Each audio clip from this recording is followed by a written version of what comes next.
Welcome to the Wisdom of Women show, where we honor the brilliance, resilience, and rising power of women in business. This is a space built for women just like you. Visionary, driven, world-changing. I am your host, Coco Selman, 5-time founder, impact investor, and creator of the Force for Good system. Thank you for joining us today as we illuminate the path to unlocking opportunities and prosperity for women-led enterprises by amplifying the voice and wisdom of women.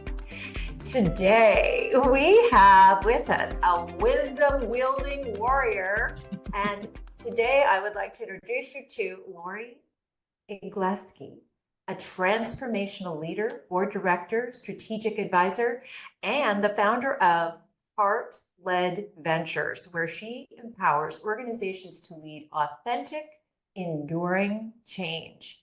After a decades-long career in financial services, including leadership roles at JP Morgan Chase, MB Financials, and Fifth Third Bank, Lori created Heart-Led Ventures to pass forward the wealth of wisdom she gained through her over 35 large-scale M&A integrations. Holy cow.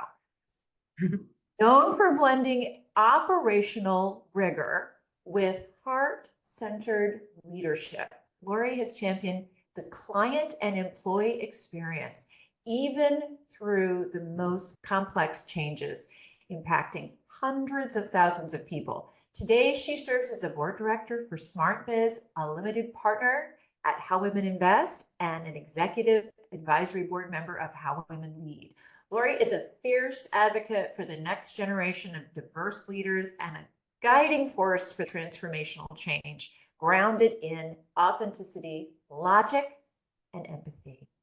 Welcome, Lori. Thank you, Coco. That was quite an introduction. My goodness. I'm so excited to have you here. And I've had this opportunity to get to know you through How Women Lead.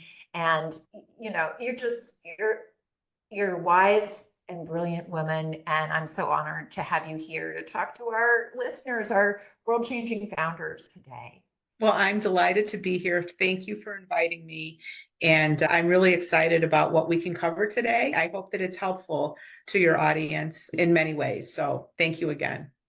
So tell us, what is a book written by a woman that has influenced your life? Okay.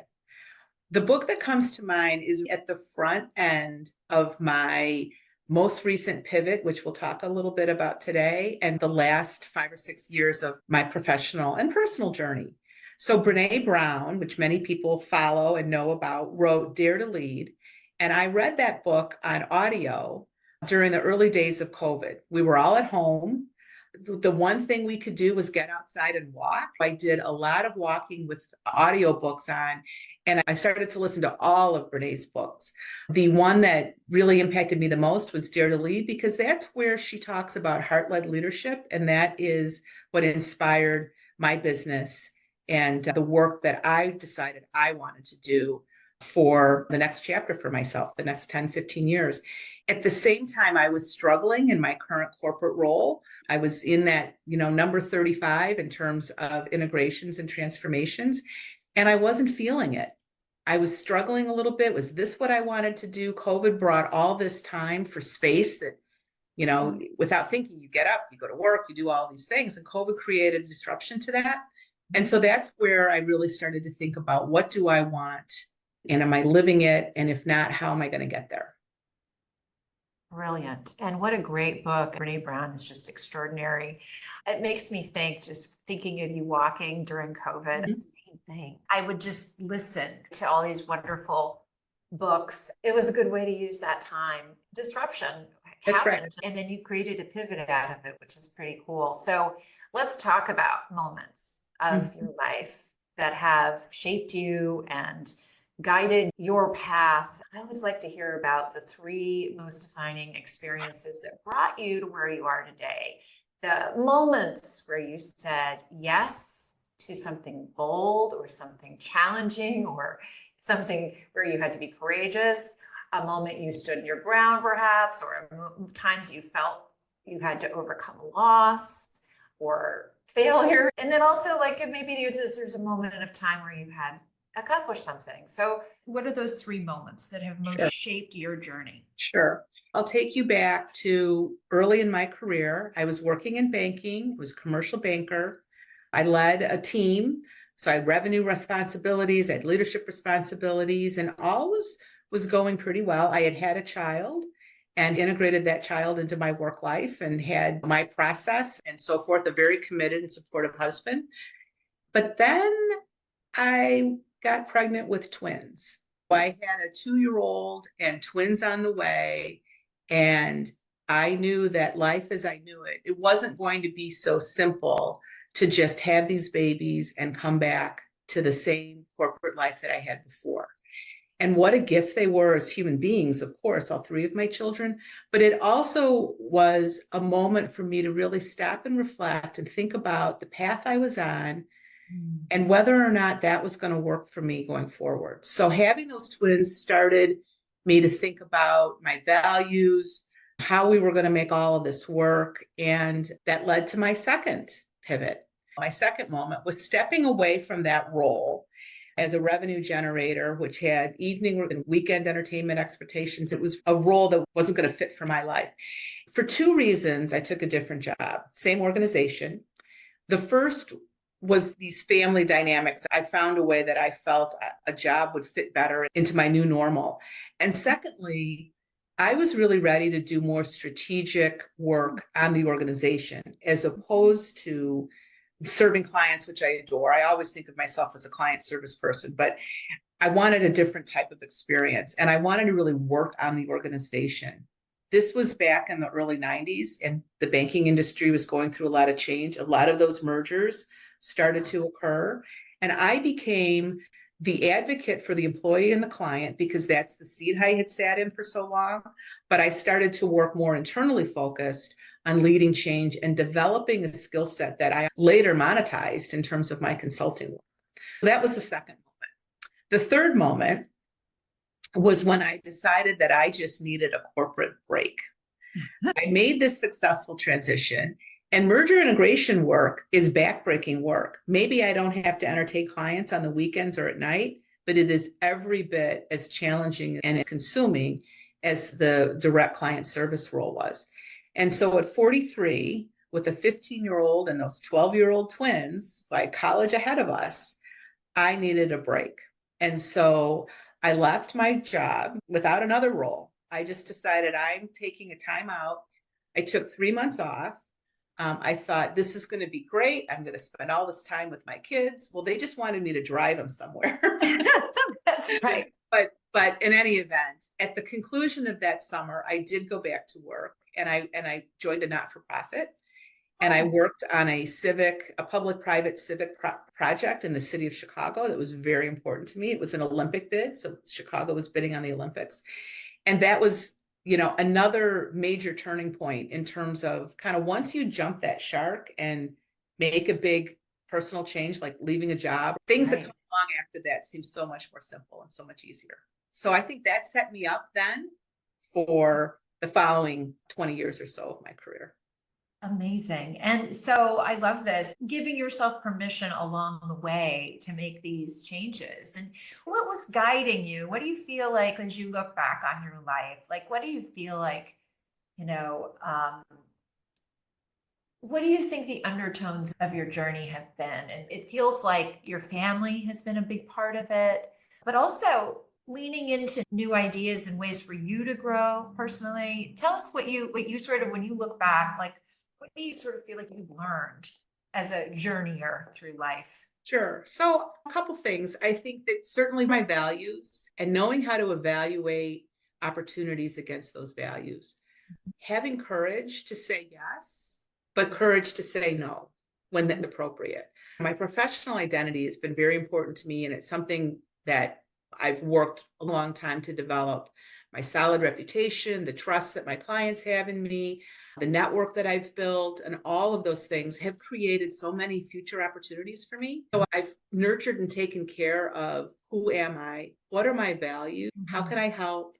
and then curiosity and a desire Yes. to have fun have been part of it as well. I've had some absolutely great experiences.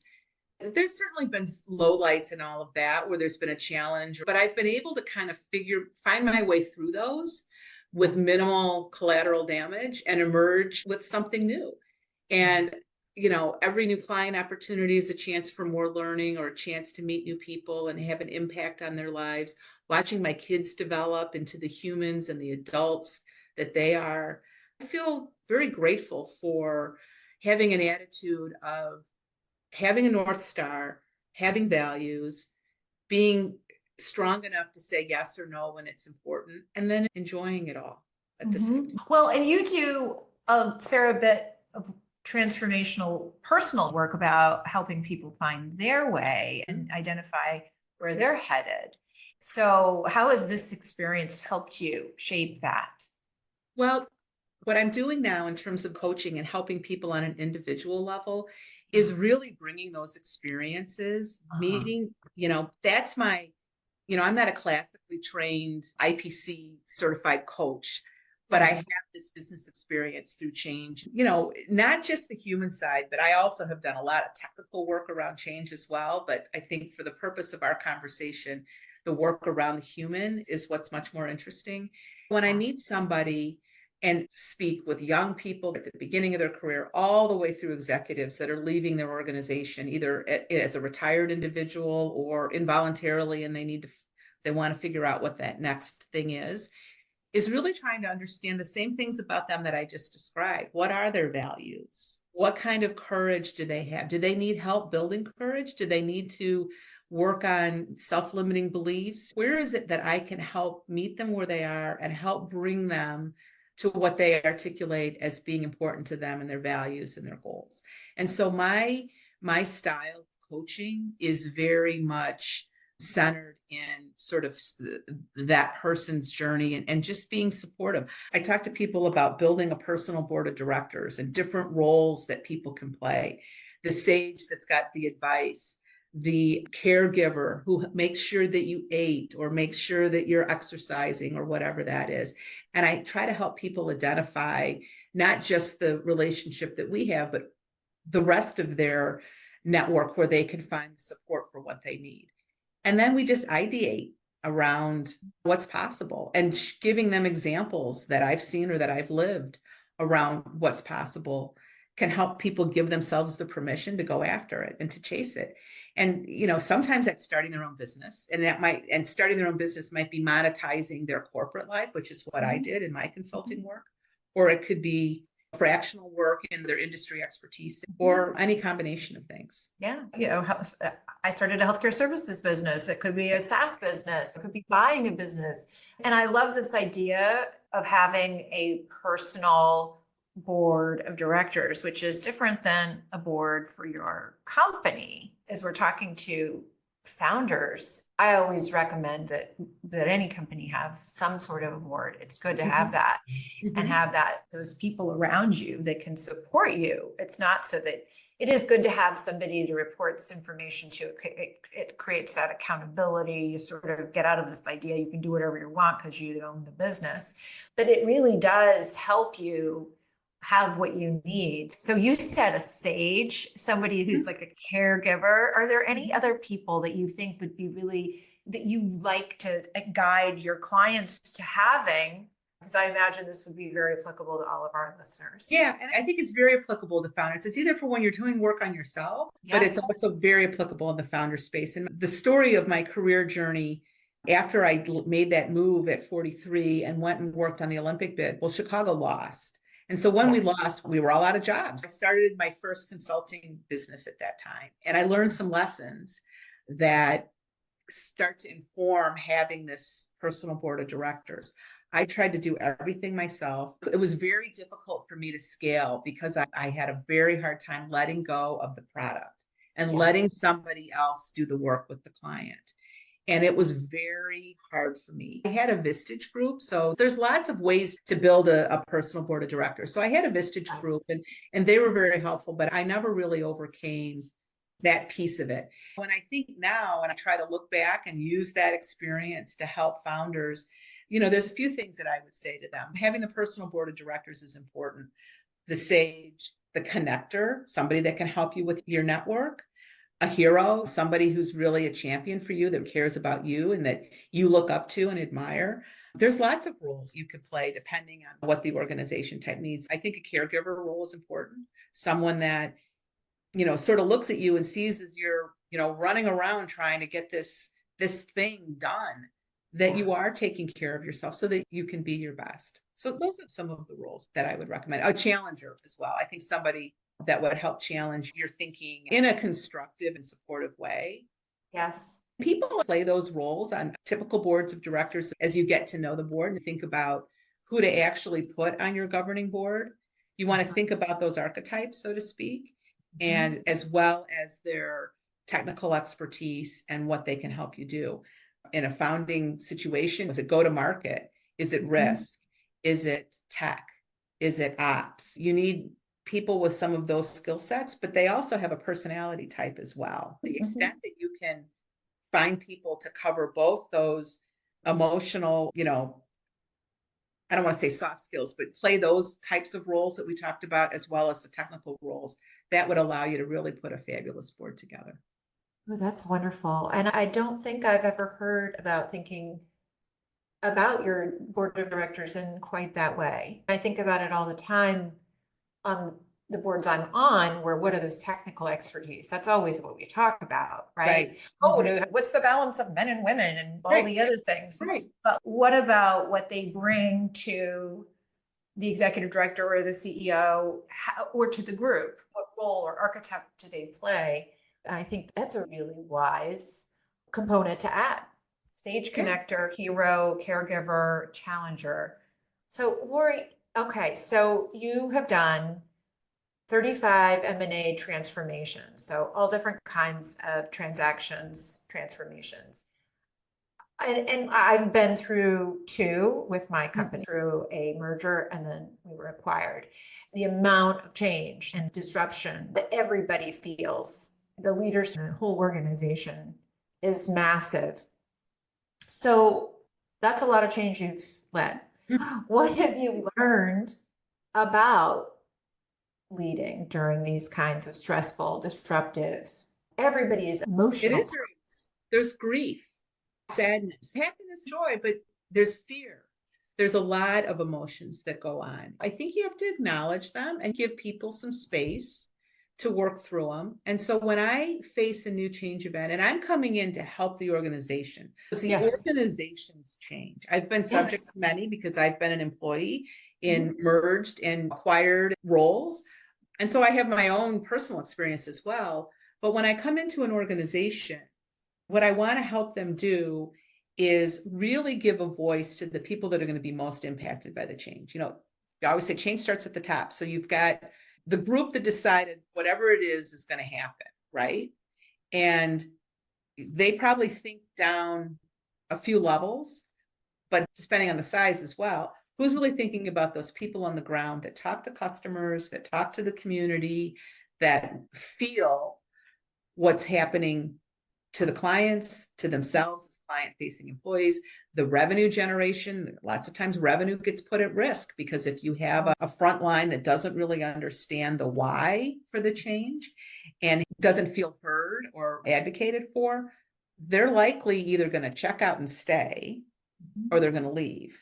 And so really have to get your arms around where the rubber meets the road for your company, at the point of revenue, at the point of service, at the point of connection outside of your company to get started. I always try to become their advocate, find a quick win or two that addresses some sort of pain point or issue that they're having so that they can start to believe that I really do have their back. And there's a lot of translation representing what that group needs to the powers that be in terms of orchestrating the change, and then helping them create the right tone so that they end up with the culture and they end up with, what's going to be successful for them at the end of the day. And in a lot of the transformations that I've done, they've involved technology. When banks combine, there's policies and procedures and so forth, but there's so much technology to put together. And today we can make those technology changes happen faster then people can go through the emotions and the process of change for themselves, whether it's learning something new, change, do difference, changing the way that they do things. And so we have to be mindful in these large scale how fast we go. Even if we can go this fast because the technology with AI, machine learning, all of that can go really fast, we still have to think about how quickly can people adapt and adjust to change, because it's not everybody can if they have the right support. Well, and I think this is so much of what I think about as a leader, growing a company. At all times, I feel like in a startup or in a growing company, any company, you can always find things you want to improve. It's always, you're always having to deal with whatever's happening in the market. There's always a new bell or whistle to help you be more efficient. There's always more technology. There's always some part of the team that could use a revision, right? And so it's change, it's constant change. You can't possibly do it all at once. So you have to figure out what changes can I make and what's most important, what can people tolerate, what can people digest. And you're absolute, it resonates so much because I think about in my own business, certainly there was changes, there was a lot of disruption with our merger, massive disruption. We really did have to think every day about how much could they tolerate? How much Right. could they, what was going to push people over the edge? And how do you pull back from that and help them feel safe I learned a lot from that. And then, Yeah. but it also could happen on not an M&A transaction, right? Oh, yeah, absolutely. Absolutely. Right? A new leader, a new boss, new technology, as you said. I mean, in my business, it was the first question when we did our acquisition was, do I have to change technology? It was the Right. first question everybody asked. That's Right? Because it's my day, it's what I do, and I'm comfortable and familiar with this, and it's already stressful. So you're going to ask me if I can keep my technology, that will make me feel safe. Right. And so what I'm hearing you say is those quick wins is one of those anchors. Yeah, finding some quick wins and being very intentional about the why. I mean, I think people, Yes. if they trust you and you explain to them why something needs to happen, and sometimes it has to happen, in the banking industry in particular, there's all sorts of regulatory things that, you have to do this. This is now the law, or this is now the policy, or whatever it is. And so, I think people are resilient enough. They understand the why, even if they don't like it, then, and then where there are opportunities, to your point, compromise or space or time or whatever, sometimes perfect becomes the enemy of good. And, can you get to that minimum viable product, right? Or whatever that minimum viable change is, and then you can layer it on from there. But investors, shareholders, and boards sometimes are impatient and want returns now. I don't know that companies spend enough time evaluating the potential risk of moving too fast and the impact to revenue, retention, or whatever metrics they're using to guide their events. I've been involved in mergers where they moved too fast, they weren't transparent, and they lost a lot of people along the way. That's kind of that move fast and break things idea that a lot of times you see in startups and disruptive technologies and all of that. Well, moving fast and breaking things, sometimes you just can't repair them. You've got to find the right medium for the organization and for the event itself between moving fast and breaking and not moving fast enough. So finding that around. And if that can be a little bit of a negotiation as opposed to a mandate, I think it will, or, giving those people at the front line that are going to be the gauge of whether you're successful or not, a say or a stake in what's happening. You can do that through not every single employee, but maybe you've always got some champions for change, right? You can identify who are the people that are likely to lead that others respect and will follow. And you want to get those people excited and on board to help. Absolutely. So, okay, so all of this sort of experience of doing all of this M&A and other types of transformations, leading organizations through change, sort of inspired you to form Heart-Led Ventures and to pass that wisdom forward. And so I'm curious, And you mentioned Brene Brown earlier. How would you define what heart-led leadership is? The way I would define it is it's courageous, it's also vulnerable, and Mhm. it's just deeply human-centered. Empathy is really important. Empathy is a great thing. Having connections, having a value-based decision-making style. I can tell you a story about a non-banking client that illustrates this really well. I worked for a not-for-profit, one of the largest human services organizations in Chicago, so a very large nonprofit that deals with people in crisis, whether it's around housing or food or immigration, Right. a variety, elder care, veterans, the most vulnerable populations in our big city of Chicago. This organization is a first responder. They are religious based, and so they have a large community of supporters, sponsors, and people that write personal checks.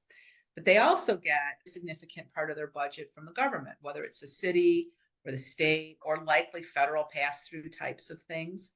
In some ways, they're a government contractor. And as they looked back over their contracts, there are 60, 70 contracts that they have, they realized that a lot of them were underwater and they just couldn't fundraise enough to cover the deficit. They couldn't inspire people to write bigger checks because the results of the organization were such that, just making the organization bigger just makes that deficit bigger. And so they really needed to transform their service delivery, their contract structure, what they could do, what they can't do. And so they made a decision, a very bold, courageous decision to exit about 35% of their government contracts and services. And in so doing, they needed to let go of about 25% of their staff. Think of the headlines if this isn't done extremely carefully. And they did it extremely carefully, but they did it using a heart-based leadership style. They started with their employees and made sure that they gave every employee, no matter whether they were a janitor or they were a director of a program, a great transition experience, help for job support. Many people were able to go to organizations that were willing to pick up these programs, fold them into something else that they were doing. I don't know that there were any clients at the end of the day that never got any service. They maybe had to transition to a different provider or move somewhere else. But they worked so hard to make sure that their employees were taken care of. By doing so, those employees addressed their clients where the services were changing in a very compassionate and heart-led way. That kept the negative headlines that could easily have been written about an organization going through some sort of change. There were positive articles written about the humanity and care that was brought to this very large transition. So now the organization, the CEO, she was the visionary for it. She asked me to come in and help her because of my experience in getting through this process. There was a lot of work to do. But at the end of the day, their employees were transitioned successfully. They were able to exit the contracts that no longer serve them, and they were able to make sure that all of their clients still receive service. Couldn't we use a little bit of that today? A little bit more of that? Oh, we sure could. Yeah. Oh my goodness, right? Rather than just chopping off an arm and being like, oh, you don't die, right? Yeah. I really just thoughtfully, I love that you use this example, Lori, because sometimes when we think about, I think when people think about heart-centered leadership, they get the idea in mind that you just make heart decisions without any strategy or logic or connection to financial stability or sustainability. And that is just not heart-centered leadership. It's no kind of leadership. It's irresponsible. Right. And so this is being able to do these very hard things and do it with integrity and empathy and care and compassion. I love that you give this example because it was hard. They had to let people go. They thought about where they could put them and they found exit routes and they communicated from the beginning. Yes. Right? Yes. And so that organization did really hard things. Yes. And we all have to do really hard things. I'd say there's generally more than one way to do them. When you do them from a place of the heart with compassion and empathy, even though those people had to leave the organization, but it was done in a way where The organization became more resilient. If you're in an organization and 25% of your staff is leaving, the grief is incredible. The guilt, if you're staying and your colleague sitting next to you is leaving, the tremendous guilt. They were smart enough to understand the impact that could have on those that stayed. It wasn't just based out of heart and compassion. It was business. They knew that if they didn't have a resilient, competent, strong, committed workforce, the organization wouldn't survive. Heart-led leadership is every bit as decisive, strong, results-oriented, and strategic as any other form of leadership. I love that. Thank you for that. So you've built trust and credibility with employees and customers and clients over this journey in your career, a lot of M&A and other reorgs and transformations. Again, where fear and trust comes up. What's your secret or your advice on earning trust when stakes are high and you don't have a lot of time to get to trust? Well, we've talked about some of these concepts a little bit. Being vulnerable, being honest, being transparent, listening, asking questions, feeling what other people are feeling, and have that be demonstrated through your actions. And then getting some quick wins, showing those quick wins. And when people see that you will do what you say you're going to do and that you can be trusted, then that trust will grow. It's showing up and treating everyone with dignity and respect, but not being falsely supported. And by that, I mean, you have to be honest with people. If there's a tough thing coming, you got to tell them. That gives people an opportunity to think about what they need and what they need to do. Often they're going to think about the worst. Their fears are going to be great. But if they trust what you're saying and trust what the actions are, they'll go with you. They'll go with you.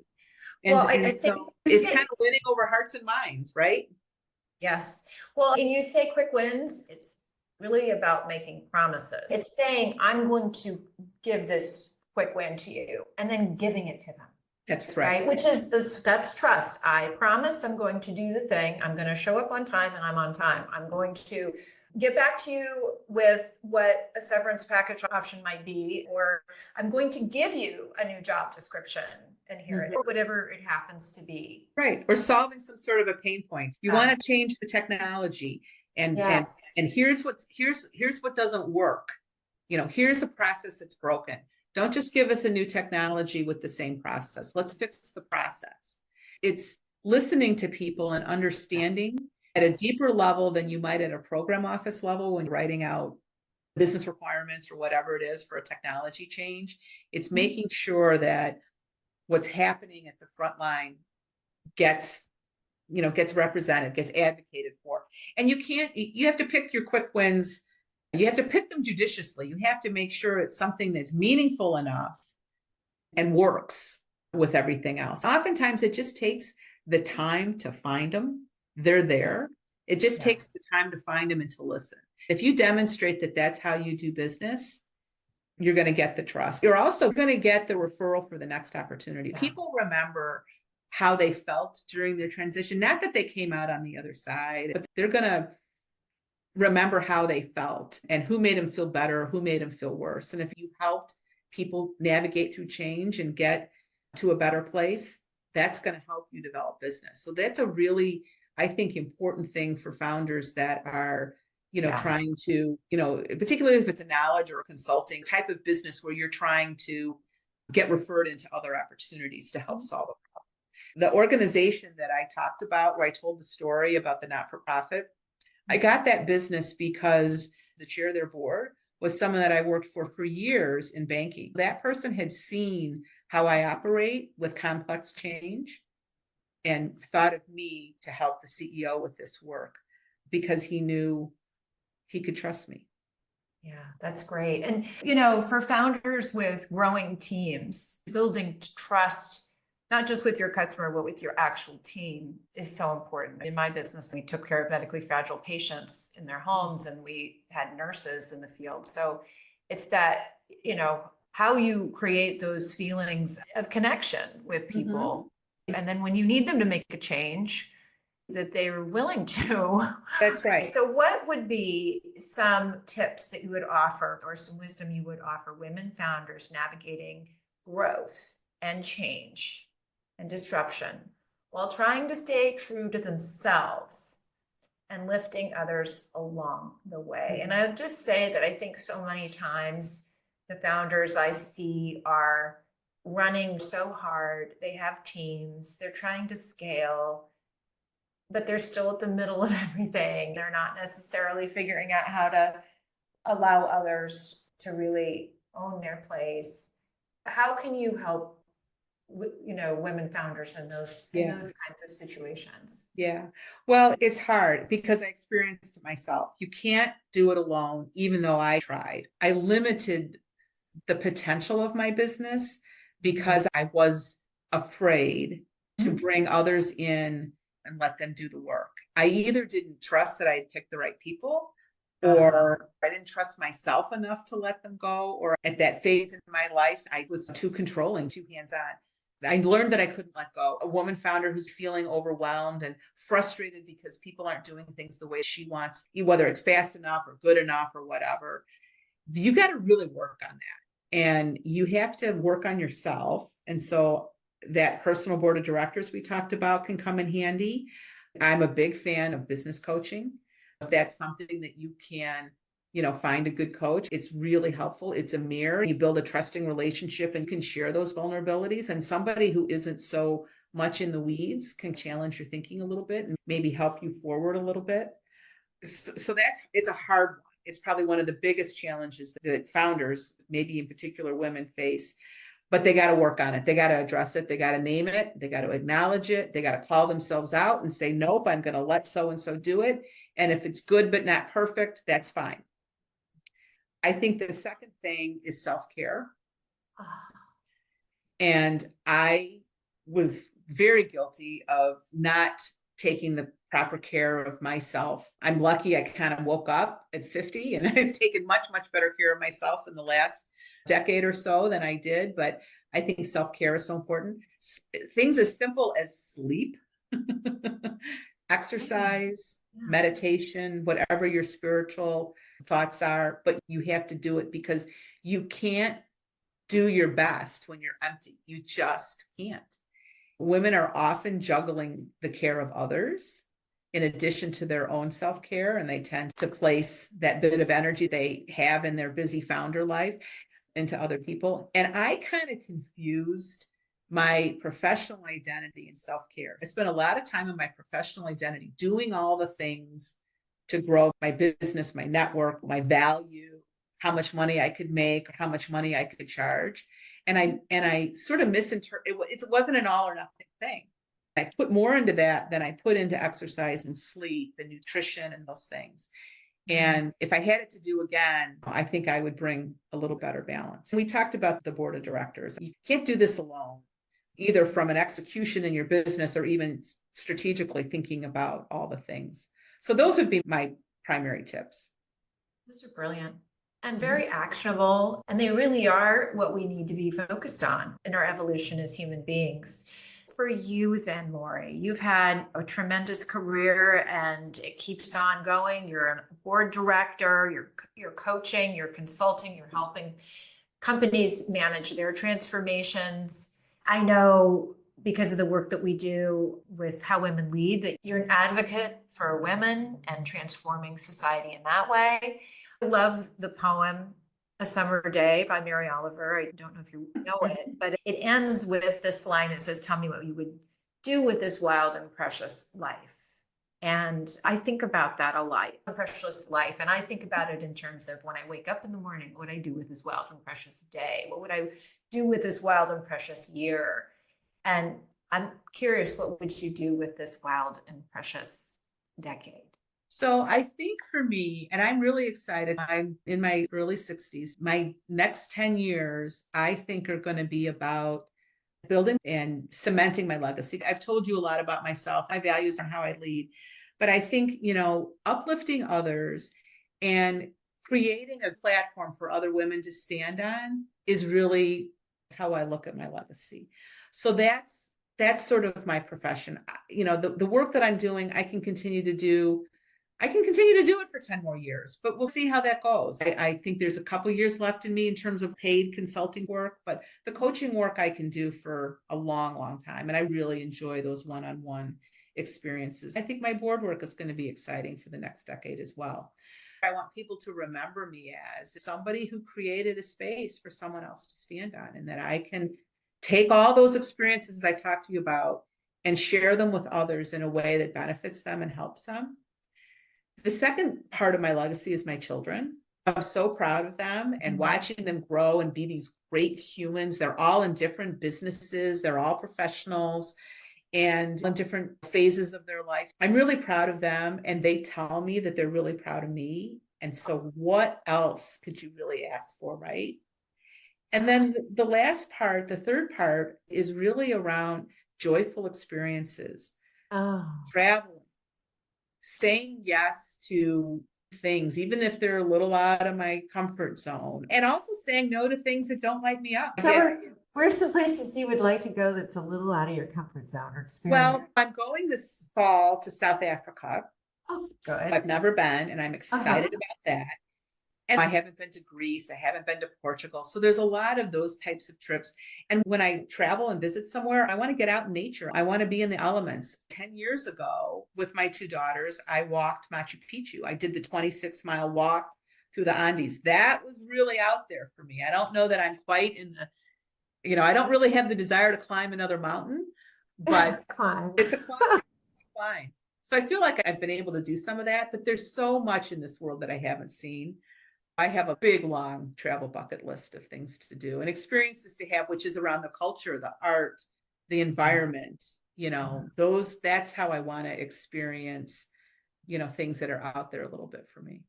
I love it. And you are doing some work with How Women Lead right now. I am. You're leading a program called Your Next Chapter. So what is this? This is a program born out of my experiences, my life experience, and that desire to build this legacy, to give, pay forward to others. Another How Women Lead director who does a lot of coaching work, a lot of public speaking. She's an adjunct professor at Stanford. She and I developed this Power Your Next Chapter workshop. It's a 6-week series that includes some executive coaching that helps women get aligned in whatever their transition is. Some of these transitions are intentional and some are unintentional. Some people may have lost their job or they're faced with a big caregiving challenge. They've lost a spouse or whatever it is, wherever people are at, and they're trying to figure out what's next and how do I get there. This workshop takes people through that in community. So I did all of this work that I talked about with my headphones on, walking around the block, listening to Brene Brown. This is an opportunity to do this in a cohort of 15 to 20 other women that have come from different places and are probably going different places, but what they share in common is the desire to have some help. And we build a personal board of directors. We build a roadmap. We develop accountability strategies. So it's a wonderful program for anyone who is facing some big things that they want, that they need to work on. They want to do it in community. So we have a cohort that started in June, and we'll have one this fall. I would love to invite your audience to join. I probably can get a discount code for one of your podcast listeners to attend the program. People can follow up with me on LinkedIn if they'd like to learn more about it.